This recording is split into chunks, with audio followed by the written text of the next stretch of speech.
morning, everyone. We're Group 3, and I am Do Young-shin.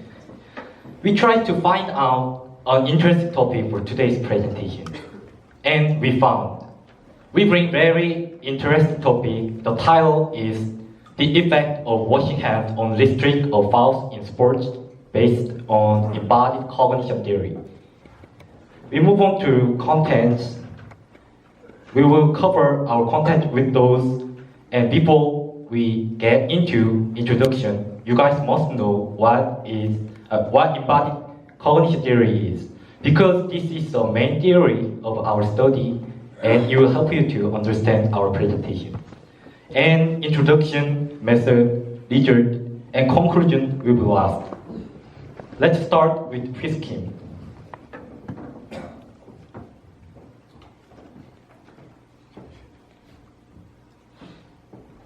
Good morning, ladies and gentlemen. I'm Kim.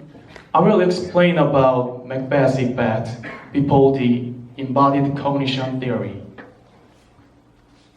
In one of William Shakespeare's sport tragedies, Macbeth, Mrs. Macbeth is shown washing her hands after killing the king, Duncan. Why did Macbeth wash her hands after the murder? Previous studies conducted an interesting experiment. First of all, one group was asked to recall the pleasant experience, and the other group was asked to recall the immoral experience. And I asked them to choose between chocolate and soap when they submit complete survey. Surprisingly, second group chose soap more than first group. This was known as the Macbeth effect.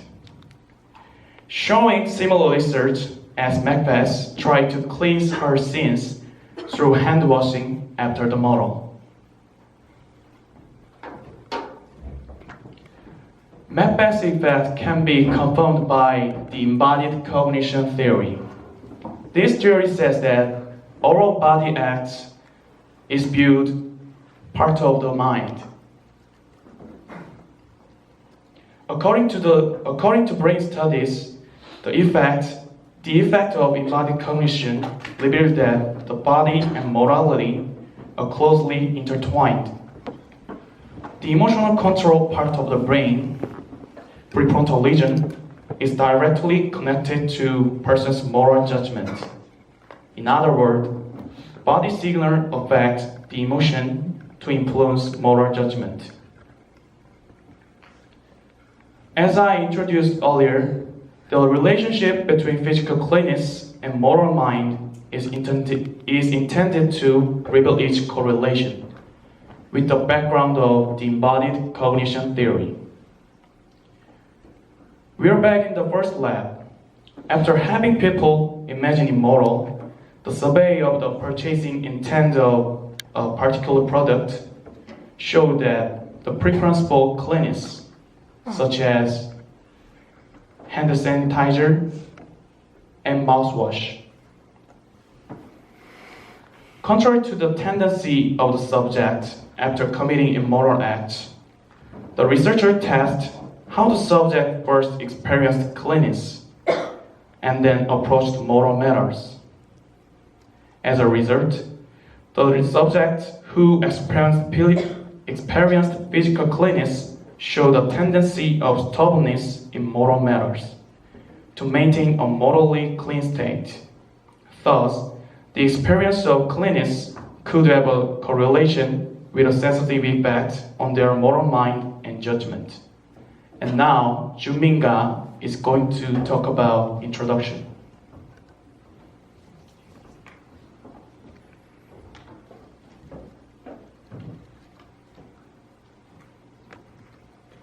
Good morning, everyone. I'm Junmin-ga. Now I'm going to talk about introduction. Studies at home and abroad that reveal the relationship between sports and morality still use regional nationalism as the background of moral development theory. Sports moral studies based on regionalism claim that sports activities have environmental components that can learn cooperation, patience, fairness, and responsibility, and that sports activities in such an environment lead to the improvement of human cognitive abilities, resulting in the maturity of moral judgment or moral behavior. However, studies of the relationship between sports activity and morality in modern times suggest that sports can have a negative effect on moral behavior. For example, professional basketball players reported lower scores in moral judgment tests than ordinary college students who did not participate in sports activities. Other experiments have also found that college basketball players have very low moral thinking skills compared to ordinary students. In addition, sports have had a negative effect on morality, not only on cognitive but also on behavioral levels. In one study, adolescents attempted aggressive actions with as much as 13 of their sporting activities likely to hurt their opponents. 31% protesting the referee's decision, and 27% showing bad behavior such as swearing, reproach, and nervousness after the loss of the game. A study of about 100 children who participated in summer vacation sports camps found that participating in sports with high physical contact increases the likelihood of aggressive behavior and decreases the ability to think about morality. These studies not only pointed to the limitation of moral education through sports, but also suggested that the existing paradigm of moral education and research centered on cognitive approaches needs to change. When looking at the preceding studies on the embodied cognition theory, it is expected to affect the possibility of inducing moral action by players in the game. But it is necessary to check through experiments to see if the previous research indicates the embodied cognition effects.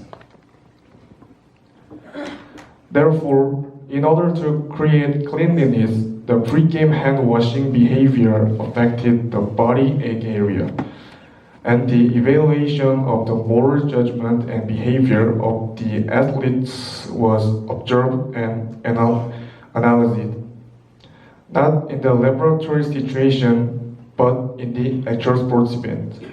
Now, Do-Young-shin is going to talk about method.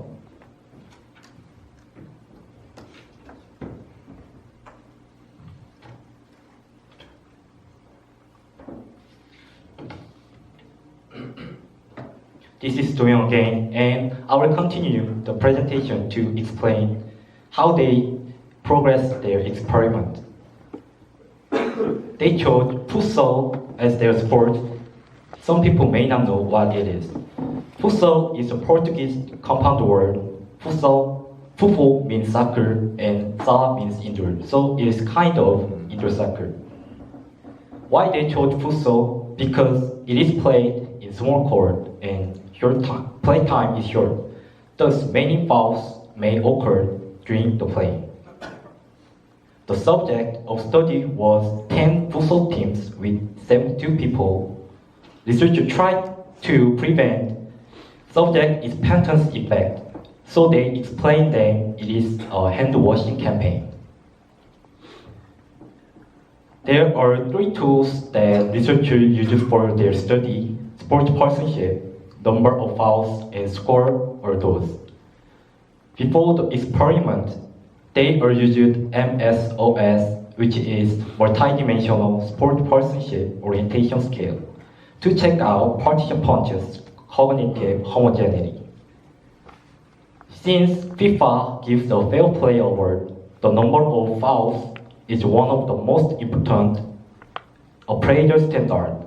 Therefore, in this study, number of fouls was used to determine morality of each team. Referee was decided players' fouls and it was calculated such as fouls at 1 point, yellow card 2 points, and red card at 4 points. The scores of each team are recorded and analyzed to control the possibility that hand-washing behavior could affect their performance. As I mentioned, they used MSOS to measure sport personship of each participant, and this is the main part of our study.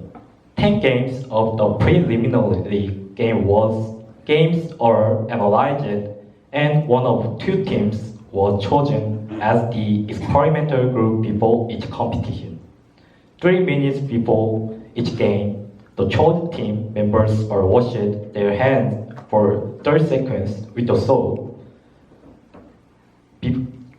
and the washing lengths are limited to the wrist, and the way to washing hands was applied in 6 steps of Korea Centers for Disease Control and Prevention. On the other hand, the other group was instructed not to wash their hands or to put water on their hands. And Min Jae-hwang will continue our presentation.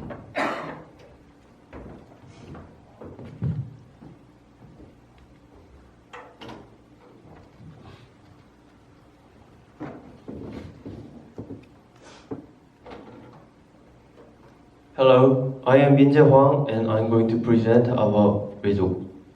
Before we start with the result, you need to know what about Man-Whitney U-test. The non-parametric Man-Whitney U-test was conducted to check the effect of hand-washing actions on sports perspective and foul behavior.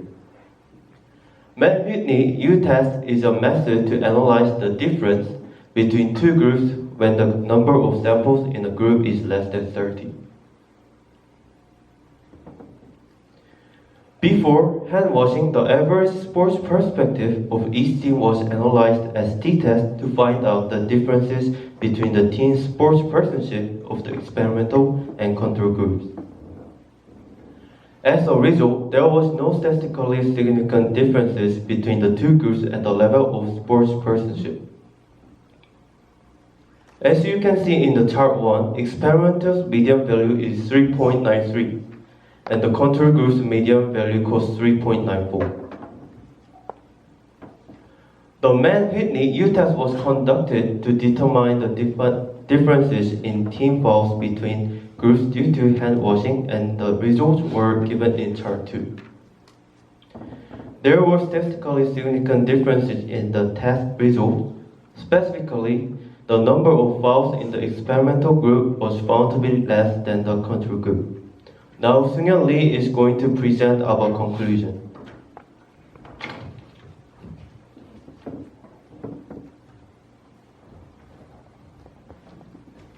Thank you, Min-jae. I'm Seung-yeon Lee. I'm going to talk about conclusion. This study found that physical cleanliness is one of the important environmental conditions that can reduce the negative behaviors while playing sports and increase their positive attitudes.